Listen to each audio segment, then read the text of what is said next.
जय गुरुदेव।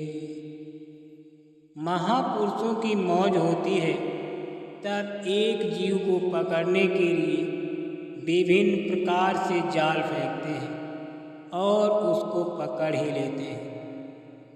कबीर साहब जी ने एक जीव को पकड़ने के लिए एक काशी जी में भोजन भंडारे का यानी लंगर का व्यवस्था की।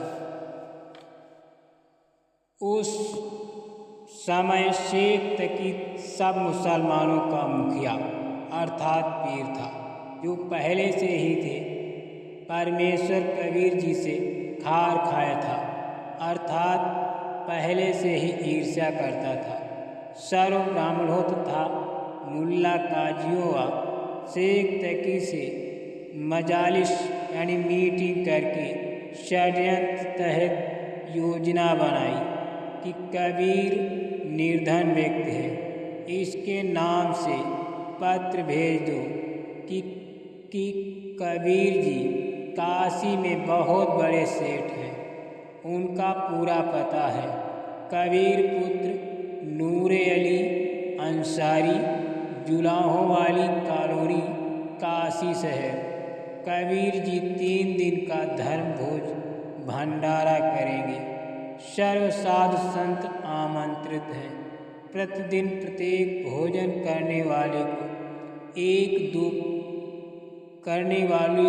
एक दोहर, जो उस समय का सबसे कीमती कंबल के स्थान पर माना जाता था, एक मोहर यानी 10 ग्राम स्वर्ण से बनी गोलाकार की मोहर दक्षिणा देंगे। प्रतिदिन जो जितनी बार भी भोजन करेगा, कबीर उसको उतनी बार ही दोहर तथा मोहर दान करेगा। भोजन में लड्डू, जलेबी, हलवा, खीर, दही बड़े, मालपुए, रसगुल्ले आदि सब मिष्ठान खाने को मिलेंगे। सूखा सीधा आटा, चावल, दाल आदि सूखे जो बिना पकाए हुए घी बुरा भी दिया जाएगा। एक पत्र शेख तकी ने अपने नाम तथा दिल्ली के बादशाह सिकंदर लोधी के नाम भी भिजवाया। निश्चित दिन से पहले वाली रात्रि को ही साधु संत भक्त एकत्र होने लगे। अगले दिन भंडारा होना था। परमेश्वर कबीर जी को संत रविदास जी ने बताया कि आपके नाम के पत्र लेकर लगभग 18 लाख साधु संत व भक्त काशी शहर में आए हैं, भंडारा खाने के लिए आमंत्रित हैं। कबीर जी अब तो अपने को काशी त्याग कर कहीं और जाना पड़ेगा। कबीर जी तो जानी जान थे, फिर भी अभिनय कर रहे थे। बोले, रविदास जी की झोपड़ी के अंदर बैठ जा, सांकल लगा ले, अपने आप झक मार कर चले जाएंगे, हम बाहर निकलेंगे ही नहीं। साहब कबीर की अपनी राजधानी सतलोक में पहुँचे। वहाँ से 9 लाख बैलों के ऊपर गधों जैसा बोरा यानी थैला रखकर उनमें पका पकाया सर्व सामान भरकर तथा सूखा सामान, चावल, आटा, खाड़, बुरा, दाल, घी आदि भरकर पृथ्वी पर उतरे। सत्यलोक से ही सेवादार आए। साहब कबीर जी ने स्वयं बंजारे का रूप बनाया और अपना नाम केशव बताया। दिल्ली के सिकंदर बादशाह तथा उसका धार्मिक पीर शेख तकी भी आया। काशी में भोजन भंडारा चल रहा था। सबको प्रत्येक भोजन के पश्चात एक दोहर तथा एक मोहर यानी 10 ग्राम सोना गोल्ड दक्षिणा दी जा रही थी। कई बेईमान संत जो दिन में 4-4 बार भोजन करके चारों बार दोहर तथा मोहर ले रहे थे। कुछ सूखा सीधा चावल, खांड, घी, दाल, आटा भी ले रहे थे।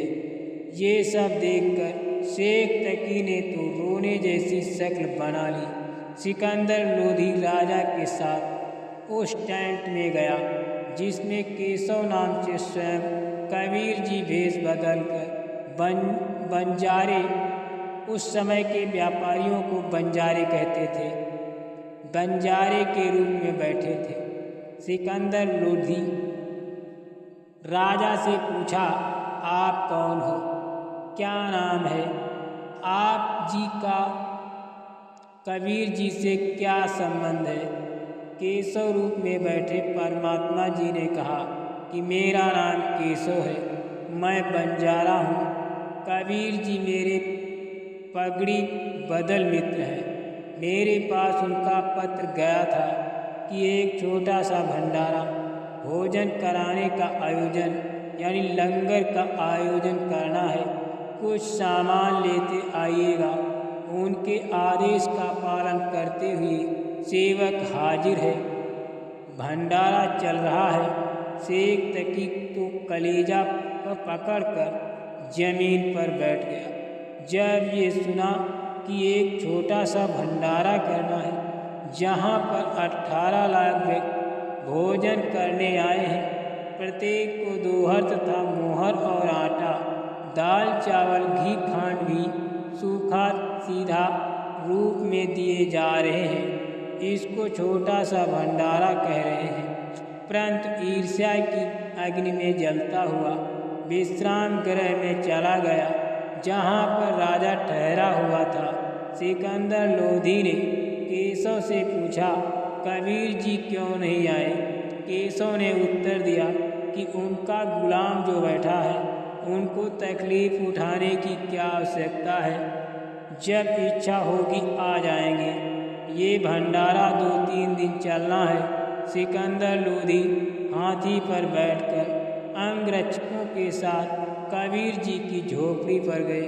हाथी से उतरकर राजा ने दरवाजे पर दस्तक दी।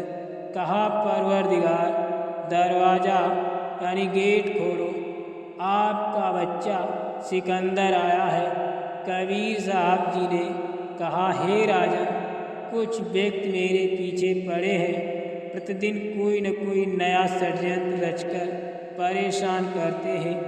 आज झूठ पत्र डालकर लाखों व्यक्ति बुलाए हैं। मैं निर्धन दुल्हा कपड़े बुनकर परिवार का पोषण कर रहा हूँ। मेरे पास भोजन भंडारा लंगर करवाने तथा दक्षिणा देने के लिए धन नहीं है। मैं रात्रि में परिवार सहित काशी नगर को त्याग कर कहीं दूर स्थान पर चला जाऊंगा। मैं दरवाज़ा नहीं खोलूँगा। सिकंदर सम्राट बोला, हे कादिर अल्लाह, समर्थ परमात्मा, मैंने आपको पहचाना है। आप मुझे नहीं बहका सकते। आपने चौपड़ के खुले स्थान पर कैसे भंडारा लगाया है। आपका मित्र केशव आया है, अपार खाद्य सामग्री लाया है। लाखों लोग भोजन करके आपकी जय जयकार कर रहे हैं, आपका दर्शन करना चाहते हैं। एक बार किवाड़ खोलकर आपने गुलाम सिकंदर को दर्शन तो दो। कबीर जी ने संत रविदास जी से कहा कि खोल दो किवाड़। दरवाज़ा खुलते ही सिकंदर राजा ने जूती उतारकर मुकुट सहित दंडवत प्रणाम किया। फिर काशी में चल रहे भोजन भंडारे में चलने की विनय की। जब कबीर परमात्मा झोपड़ी से बाहर निकले तो आकाश से सुंदर मुकुट आया और परमात्मा कबीर जी के सिर पर सुशोभित हुआ तथा आसमान से सुगंधित फूल बरसने लगे। राजा ने कबीर परमेश्वर जी को हाथी पर चढ़ने की प्रार्थना की। कबीर जी ने रविदास जी को साथ लिया। राजा रविदास जी तथा परमात्मा कबीर जी तीनों हाथी पर चढ़कर भंडारा स्थल पर आए। सबसे कबीर सेठ का परिचय कराया तथा केशव रूप में स्वयं डबल रोल कर रहे उपस्थित संतों भक्तों को प्रश्न उत्तर करके सत्संग सुनाया जो 24 घंटे तक चला। कई लाख संतों ने अपनी गलत भक्ति त्याग कर कबीर जी से दीक्षा ली, अपना कल्याण कराया।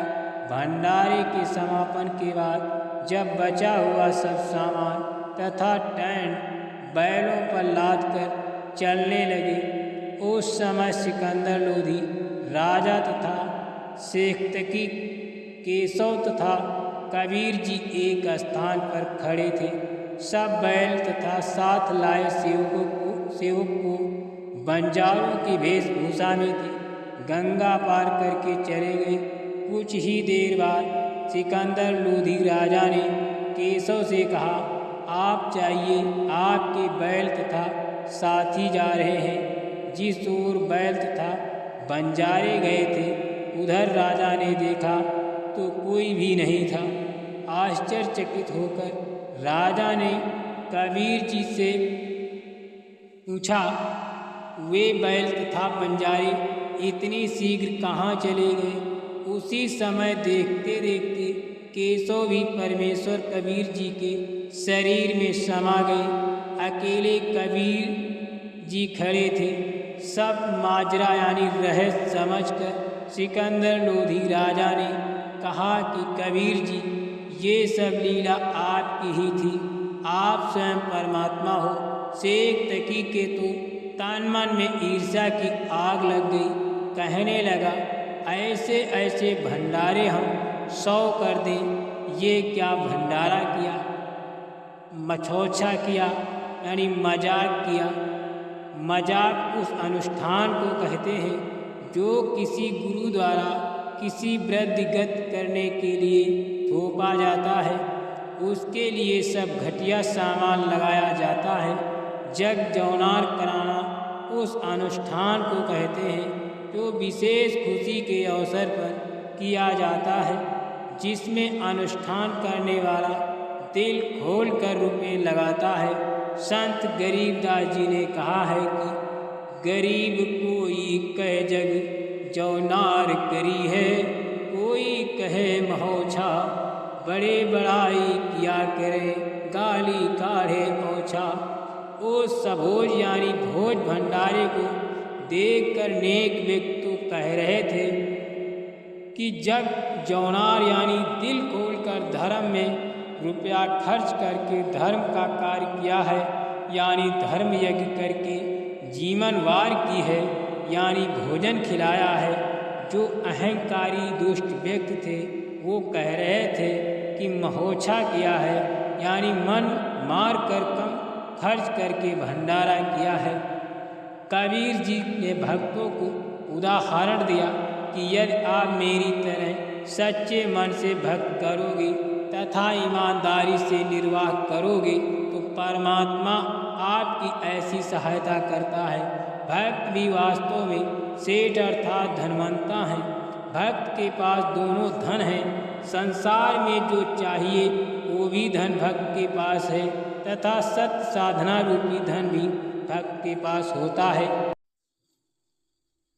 एक अन्य करिश्मा जो उस भंडारे में हुआ वो जीवनवार यानी लंगर 3 दिन तक चलता रहा। दिन में प्रत्येक व्यक्ति कम से कम 2 बार भोजन खाता था, कुछ तो 3-4 बार भी खाते थे, क्योंकि प्रत्येक भोजन के पश्चात दक्षिणा में 1 मोहर 10 ग्राम सोना और 1 मोहर कीमती सूती शाल दिया जा रहा था। इस लालच में बार बार भोजन खाते थे। 3 दिन तक 18 लाख व्यक्ति शौच तथा पेशाब करके काशी के चारों ओर ढेर लगा देते, काशी को सड़ा देते। काशी निवासियों तथा उन 18 लाख अतिथियों तथा 1 लाख सेवादारों जो सतलोक से आए थे उस गंध का ढेर लग जाता। श्वास लेना दुश्वार हो जाता, परंतु ऐसा महसूस ही नहीं हुआ। सब दिन में 2-3 बार भोजन खा रहे थे, परंतु शौच एक भी बार नहीं जा रहे थे, ना पेशाब कर रहे थे। इतना स्वादिष्ट भोजन था कि पेट भर भर कर खा रहे थे, पहले से दोगुना भोजन खा रहे थे, उन सबको मध्य के दिन टेंशन चिंता हुई कि ना तो पेट भरा है, भूख भी ठीक लग रही है, कहीं रोगी ना हो जाए। सतलोक से आए सेवकों को समस्या बताई तो उन्होंने कहा कि ये भोजन ऐसी जड़ी बूटी डालकर बनाया है जिनसे ये शरीर में भी समा जाएगा।